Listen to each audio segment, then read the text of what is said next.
In this episode, I want to share why my wife and I ruin the magic of Christmas for our kids.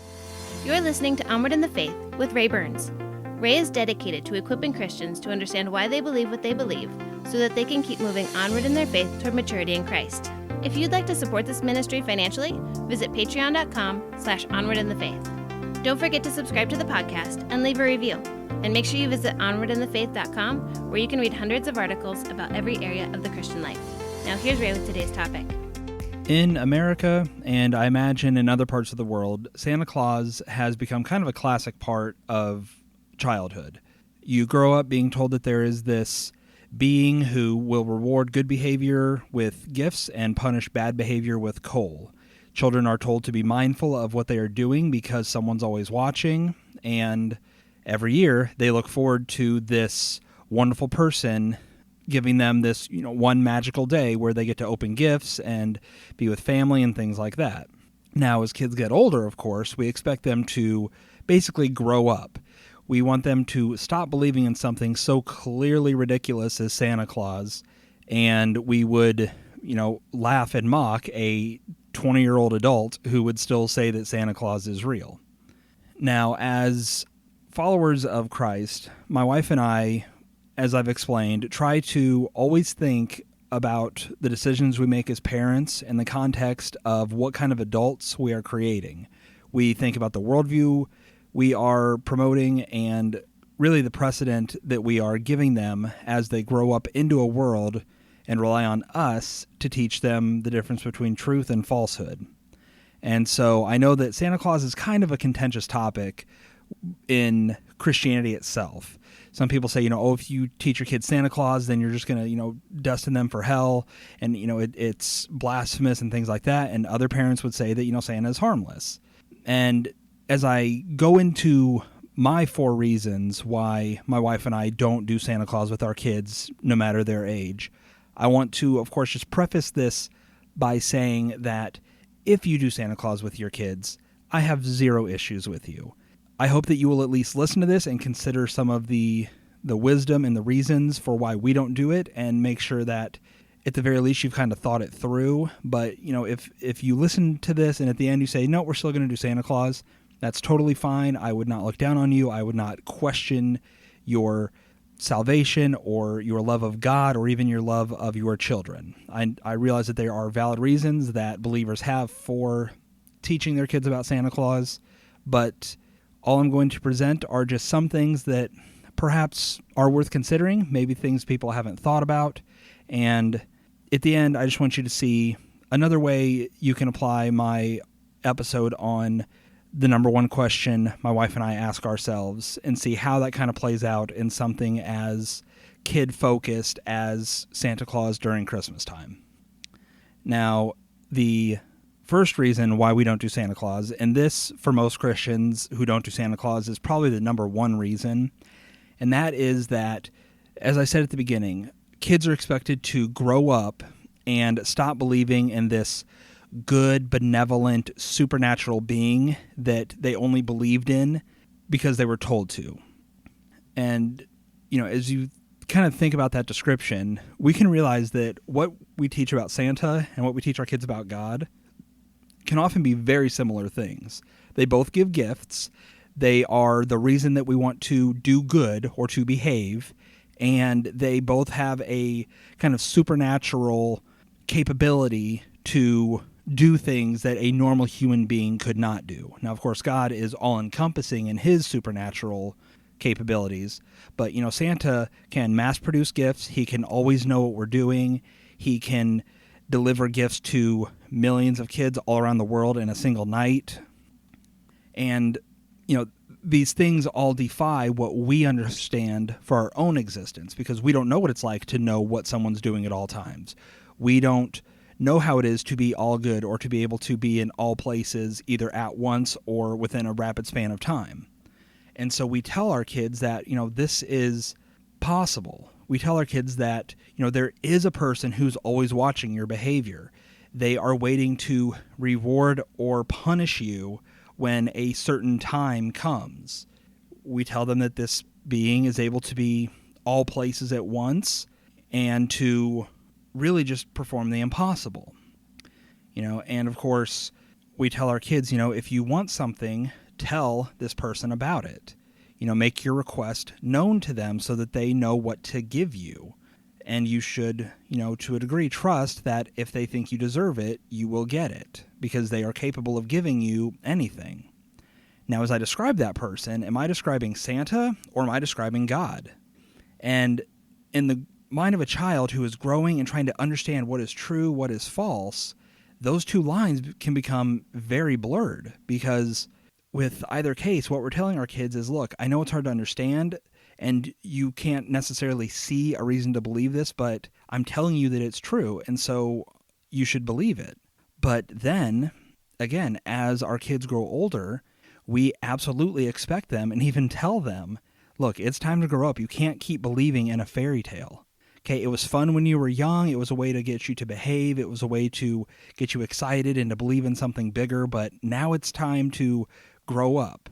Now it's time to think like an adult and stop believing in fairy tales and fantasies. And so, as parents, we want them to think critically about things and say, okay, here's why Santa clearly can't exist. And, at the same time, we want them to believe that God can exist, despite God also defying the natural world and the natural order of things as we understand them. And so what we tell kids is, look, you can't believe in Santa Claus because based on your experience, you know that he can't be real. Look at your friends. Your friends don't believe in Santa Claus anymore. Adults don't believe in Santa Claus anymore. If you want to be a rational person, if you want to think like an adult, you've got to stop believing in Santa Claus. But they're also going to grow up in a world where their friends don't believe in God. Adults around them are going to say, don't believe in God. The world is going to say to them, look, it is irrational. It is fantasy to believe that the God of the Bible could possibly exist. And so that is where a lot of Christian parents, my wife and I included, get concerned, is that we are teaching them on one hand, look, you should believe this thing, and you should love them, and you should be excited about their existence, but then comes a time where it's time to stop believing that. We don't want to teach them that about Santa Claus, but then try to say, oh no, but not God, though. God is real, even though we teach you to think about both people in kind of similar terms. And now, as I've discussed in my episode about why faith isn't blind, obviously there's a vast difference between belief in Santa Claus, who is basically only believed in because of tradition, and God, who we can look at and see why his existence is the only thing that makes sense. I talked about why faith is not just believing something because you want to believe it, but how faith is, the example I used was to sit down on a chair. You don't sit down on a chair if you don't believe the chair is there or you believe the chair is unsafe. You evaluate the chair and then you exercise faith by resting in it. And so, no, God and Santa aren't the same in the fact that we want to manipulate our kids into believing God or we want to trick them. We want them to own their belief in God. We want them to be able to look at the created world, the natural order of things, all this evidence that we have for God. We want them to see that and believe God based on truth. But as parents, we need to be very careful about setting a precedent for them believing something that then they need to grow out of. We don't want to teach them that a mark of maturity is to stop believing in this thing that the uneducated or the childish believe in, because that is exactly the picture that the world is going to paint of Christians. And I think that's going to be even more true as our kids grow up and their kids grow up into a world that is increasingly hostile towards God. Now, another reason that we don't do Santa is that even though Santa Claus is harmless fun, and I want to be very clear about that, Santa isn't this malevolent thing where if we teach our kids Santa Claus, we're going to break them. But when we teach Santa Claus and kind of the whole concept of the naughty list and things like that, we are still teaching them a worldview. And again, as I've discussed on this podcast many times, our worldview matters because it is what we filter everything through. It is what dictates how we live our lives. And so, you think about Santa Claus as a parent, we say things like, you'd better be nice or Santa's going to give you coal this year. And the closer we get to December and the closer we get towards the actual Christmas time, the more kids are listening to that, the more concerned they are with their good behavior. And, as parents, that can be really relieving because we want our kids to behave. We want them to act well. But the worldview we are teaching isn't do good because it's right, because it pleases God, because we want to be good stewards of the life God's given us, and we want to be more like God and less like the world. Instead, what we teach them is behave so that you can get stuff. Your behavior is rewarded by Santa. And so what we tell kids is you should act good based on self-interest. Effectively what we're saying is do good so that you can be greedy. I mean, at the end of the day, that's what things like Santa Claus teach us. And if you look at a lot of what we as believers today think about God, we still act that way. I mean, the most shining example of it is the prosperity gospel, right? If you give money to ministries, if you do this or don't do that, then God's going to reward you. And, this kind of thinking infests even the most conservative of churches. We have this idea that if we do right, God's going to reward us. If we do wrong, God's going to punish us. We have this Santa Claus-like belief that is seen in really every religion out there, because every religion outside of Christianity says you have to do good to receive good things. If you do bad, you're going to receive bad things. Islam itself is basically built on the idea of a balancing scale. When you die and you go to heaven, God's going to sit there. He's going to take all your good deeds. He's going to take all your bad deeds. He's going to put them on a set of balancing scales. And you have to hope that your good deeds are at least 1 microgram heavier than your bad deeds so that you can go to heaven. That is an entire worldview system that has basically infested itself in the world itself, but also in Christianity. We see God as not someone we want to do good for because we love him. We want to do good because either we want to be rewarded or we want to avoid something negative, some kind of punishment, or not getting some kind of blessing because of our bad behavior. And so as kids are growing up in the world, if we are teaching them about Santa Claus, what we are really teaching them is you only get gifts if you're a good person. But as Christians, we know that's wrong because we have received the greatest gift imaginable. We have received forgiveness through the blood of Jesus Christ. We have had our relationship restored with God. And yet it has absolutely nothing to do with what we've done, right? It is not based on our works that we are forgiven or that we are judged righteous. It is purely through the work of Jesus Christ, his perfection, and the wrath of God that he took on himself at the cross so that he could apply that perfection and that righteousness to us. It is by nothing that we have done that we have deserved this goodness and this favor and this unbelievable mercy to not get what we deserve. And so the very concept, the very worldview of Santa Claus, of do good and you get good things, do bad and you get coal, it's completely opposite of the grace and mercy of God that we see in the Bible, and that is what we want to teach our kids. And so, again, of course, no parent's going to say, oh, well, you need to believe that you only get good things because you're a good person. We always have to ask ourselves, what am I teaching my child with this tradition or with this belief that I'm teaching them? Because while it may not seem destructive or dangerous or problematic now, we have to say, what kind of adult is this creating? What am I teaching them about the world?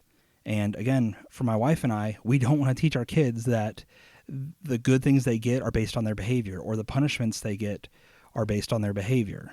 Yes, we teach them about punishment and discipline because we want to teach them about the effects of sin, but we're not going to say that you only get good things if you're a good person, because we're going to love our kids no matter what. We're going to give them as much love and grace and favor as we can while still loving them and teaching them good things. We're never going to base our love for them or our giving of good things to them based on, if one child is better than the other, they're going to get more. Now, reason number 3 also goes with another episode I've released about why my family doesn't make promises. And another reason that we don't do Santa Claus is because by telling my kids that Santa Claus is real when I know full well that he's not, that compromises the integrity and the value of my word to them. As their dad, my greatest desire for my kids is that they grow up and they will love and they will pursue truth. That they will want to believe things because they are obviously and clearly true, not because they were told to believe them, not because they want to believe them. I want them to believe the truth because that's the only thing worth believing in, and that's the only thing worth modeling their lives after. Now, obviously I want to teach them to find truth for themselves and to value it and to hold on to it, but until they are mature enough and practiced enough in wisdom to do that themselves, I, as their father, want to act as their safety net. I want to be the one who is there to protect them from things that may seem good but aren't, and I also want to guide them into things that are good, even if at the time they may not understand it. And so for me, as their dad, to tell them, Santa Claus is real. You need to believe it. Believe it because I'm saying it, and I want you to trust me. But for me, then when they turn, 6, 7, 8 years old, for me to say to them, okay, now it's time to grow up. Now it's time to stop believing that thing I told you. That's a betrayal of the trust that they have placed in me literally all their lives. From the moment they could understand the concept of Santa Claus, if I am telling them that it's true, and then I'm telling them, oh no, by the way, it's not, all that trust they placed in me, everything they thought about the world, all the behaviors they did, everything they thought when they opened up gifts, was a complete lie. And it's a lie that they believed purely because they trusted Dad. Now, of course, don't get me wrong. I lie to my kids all the time. I'll steal noses. Our family has a funny story about this one time where I convinced my son that his head had turned into a T-Rex head. And, we'll still tease him about that, I think, even when he's 30. But, my kids know that I will not always tell them the truth. And there's even parenting times where I won't. I will very often challenge their beliefs about something. If I ask them a question about God or the Bible and they just give me a generic Sunday school answer, I'll challenge them on it. I will make them question or doubt the thing they've said because, again, I don't want my kids to just know what to believe. I want them to know why they believe it. I don't want them to say all these Bible facts if it's not coming from their heart, if they're just saying it because that's what they've always heard. And so, as their dad, they know that everything I say can't just be taken at face value, but they will always know why I may not tell them the truth about something, whether I'm being just goofy with them or whether I am saying something contradictory to what they believe because I want to challenge them. But for me to tell them that Santa Claus is real, it's not challenging them to think critically. It's not me kind of being goofy with them for a few minutes until I reveal that, I was just joking. It's a life that I have let them live thinking that what I'm saying is true. And so, as I've said, I don't want them to just believe what I say or don't say simply because I say it. I don't want them to have blind faith in the things that I say. I want them to be able to test truth. I want them to logically come to conclusions and say why something does or doesn't make sense based on, what they believe about the world or, in terms of theological beliefs, what they know about the Bible and things like that. I don't want them to just hear what I say and blindly accept it without assessing it for themselves. But I do want them to trust that if Dad is saying something is real, or if Dad is saying something is false, they can, at least temporarily, for that moment, believe it because they have learned that Dad will never deceive them. Dad would never steer them the wrong way. That when it comes to things that matter, if they aren't sure of how to think about something or what something means, that they can come to me and they can rely on what I say, even though I'm fallible, even though I could be wrong. They can at least say, I don't have the mental capacity to understand this myself. I don't understand the Bible well enough. There's a million reasons why there's a truth about the world that my kids aren't ready to think through for themselves. And I want them to know that if Dad is saying it, they can trust it, at least for now, at least until they can do the work themselves to come to their own conclusion. And I can work alongside them even and help them come to their own conclusions so that they will know truth for themselves. But if they grow up in a world where every year Dad is telling them this truth about this being, about what he does, about why they receive gifts, only for that to be completely blown apart, what else could Dad lie to us about? What else is he waiting for us to be mature enough to understand or to realize isn't worth believing anymore? Because a 4-year-old would have no concept that Santa Claus is only worth believing for a few more years. Likewise, I don't want my 10-year-old or my 12-year-old, or when they get older, I don't want them to think, okay, when is it going to be time for me to stop believing something else that Dad has said to me? Whether it's about God, whether it's about the importance of purity, whether it's about why truth is real, or whether, we even love them. I mean, at a certain point, they need to trust that whatever Dad tells us, he, at the very least, believes that it's true. They may grow up, they may disagree with me on things about politics, about science, about whatever, but at least for now, they know that if I'm telling it to them, they can trust it and they can believe it, because I would never do anything to compromise my word to them. And then finally, we'll just cap it off with the fact that by inserting Santa into Christmas, it detracts from what Christmas is typically about. Now, when it comes to, Jesus is the reason for the season, Santa isn't the only thing that detracts from that. The whole idea of us receiving gifts and cards and decorating our houses, let's be honest, it has nothing to do with Jesus Christ. We can make excuses. We can say, well, it's like giving birthday gifts to Jesus, but we give it to each other. I've heard that one. It can be like, we decorate our houses because it's like because we do it in celebration of the birth of Christ.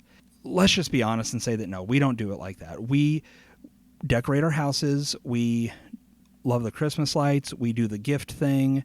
We do certain meals. We do all of it because that's just tradition. It's what we do. It's what our country does, and it's what people around the world do. And that's fine. We as believers, though, we get an extra special part in that this is also the time of the year that's been set apart for us to remember the birth of Jesus Christ. Now, whether he was actually born in December is, a matter of historical debate, and it really doesn't matter, because it's that token time where we say, hey, this is when we're going to remember that the holy God of the universe, the one who created us and sustains us and holds everything together by the word of his power, he chose to take on human flesh, to live amongst us, and not to live as a king or as a celebrity. He lived as a lowly carpenter, someone who was really not worth looking at, as Isaiah tells us. There was so much about Christ's life on earth that was basically one humiliation after another. I mean, this is the God of the universe who was doubted by those closest to him, betrayed by people he chose for 30 pieces of silver. Just really a slave's purchase price is what was paid for someone to give up the God of the universe to be sacrificed. All these human beings, they lied about him, they beat him, they mocked him, and they hung him on a cross. And Christmas time is when we remember that, all of this started with this little baby in a manger, with God breaking through the world and coming to do what he'd always been planning throughout all of history, because all the Old Testament points to the coming of Christ and his being the final sacrifice for sins, so that we as his people could be made right with God forever, and that we wouldn't have to earn salvation by our works, by regular sacrifices of lambs and things like that. So as Christians, we remember that about Christmas, but we also give gifts. And my family does it. I mean, as I record this, I've got a Christmas tree with presents sitting a few feet away from me right now. But the problem with Santa Claus is that when we assign a face to something, we as human beings, and especially in our celebrity culture, we focus on that person for an event. We make them kind of the hero of the holiday. And so, when there's Santa Claus and Jesus Christ, they're kind of butting heads. They're fighting for our affections or the affections of our kids. They see the gifts and they see Santa, and that's everything that Christmas is about. But then also there's this Jesus thing. But when we remove Santa from the equation, then we can turn Christmas into really just two separate holidays. We have the person that we focus on in Jesus Christ, but we also take part in just a fun tradition where once a year we give gifts to each other, we maybe do some family traditions and things like that. And so, for my own family, we just completely separate the whole idea of gift giving from Jesus Christ. We don't try to rationalize them. We don't try to make excuses to make it gel with our Christian worldview. We remember Christ. This year we are doing 25 days of looking at how Christ fulfilled things in the Old Testament. And if you want to join us in that, that is actually on my blog right now. You can just check in every day. But, we still do the presents, but we just don't try to make Christmas work with remembering the birth of our Savior. And again, Santa Claus for us just adds kind of an extra hiccup, an extra hurdle that our kids need to go over because, right now they already struggle with being excited for Christmas because they get stuff, because it feeds their greed. And, that is a decision and a compromise that my wife have chosen to make, and we're honest with them. We talk to them about it. We check their greed, and I've even called them out on it several years when they become overly focused on the good gifts that they're receiving. And now I see, in my 10 and my 12-year-old, they're excited about the gifts, but it's not all there is. That's not the big focus. They're excited to get stuff, but they know that it's coming, but that there's more to this time than just what they get, about, their greedy hearts being filled. And so, there's some parents who they won't do gifts at all because if they're going to focus on the birth of Christ, that's all they want their kids' attention to be focused on. And that's great. That's a decision that parents have to make for the good of their children and the good of their family. Some parents go all in with Santa and Jesus, and that's fine. That's a decision that you have to make for your family. But for us, we, as parents who are trying to raise kids who will grow up not just going along with the world's traditions, not growing up and learning that mom and dad have lied to them, as we're trying to be mindful of our traditions, this is where we've settled on. We don't do Santa Claus. We don't do the Easter Bunny or the Tooth Fairy or things like that. We enjoy holidays and traditions, but we don't make it supernatural. We don't compromise our word to them. We don't make them question the truth of the world they've grown up in. We have fun, we have traditions, but we keep it grounded in always remembering that we want our kids to believe God's real because it makes sense. We want our kids to always know that they can trust us no matter what, even with something as minor as whether or not Santa Claus is real. And we just want them to trust that truth is always our highest goal with them. That if we are telling them that God is real, that we have a very good reason for believing that we're not fleecing them, we are not lying to them or betraying the trust and faith that they put in us. We want them to know that even if they grow up and even if they can't fathom why we believe God is real, they will at least know that mom and dad didn't tell it to them because mom and dad were blind or foolish or silly, but because we value truth so much and the reality of God, the truth of our sin and our need for Jesus Christ is the only thing that could possibly make sense to us. And that is why we taught them what we taught them all their lives. So if you've made it to the end of this, if you are a parent who did Santa and now you're questioning it, talk to your spouse if you have one, talk to your kids, and just make truth your highest priority. If you're listening to this and you're still doing Santa and you think that I am crazy, that's totally fine because, again, I am never going to doubt a family's love for God based on whether or not they do Santa. I think there are so many more important things to worry about when it comes to glorifying God with how we parent our kids than whether we go with part or all of a culture's tradition when it comes to something like a gift-giving holiday. But the overall goal of this episode was really just to get parents to think, to kind of talk about why we do what we do, and show that, as parents, overall, our highest goal, our highest priority, our greatest desire for our kids is to grow them into good adults who are equipped and capable of loving God and serving Jesus Christ with all their hearts and with every aspect of their lives. And as parents, we're going to make mistakes. We're going to make good decisions, but always we want to just bring glory to God with everything that we're doing. If that means Santa Claus, then do Santa Claus to the glory of God. If it means don't do Santa Claus, then don't do Santa Claus to the glory of God. Because you can avoid Santa Claus and still not glorify God with it because you want to buck tradition, because you have a kind of legalistic idea that, if I don't do Santa Claus, God's going to love me more, God's going to reward me, or God won't punish me if I don't do Santa, which, again, goes back to the issue of seeing God's favor for us based on this kind of balancing scale. So again, as we're all looking forward to remembering and celebrating the wonderful moment where Christ was born in a manger and prepared for a life of humiliation and suffering, only to be cruelly placed on a cross and taking the wrath of God for everything that we've committed so that God had no more punishment left for us.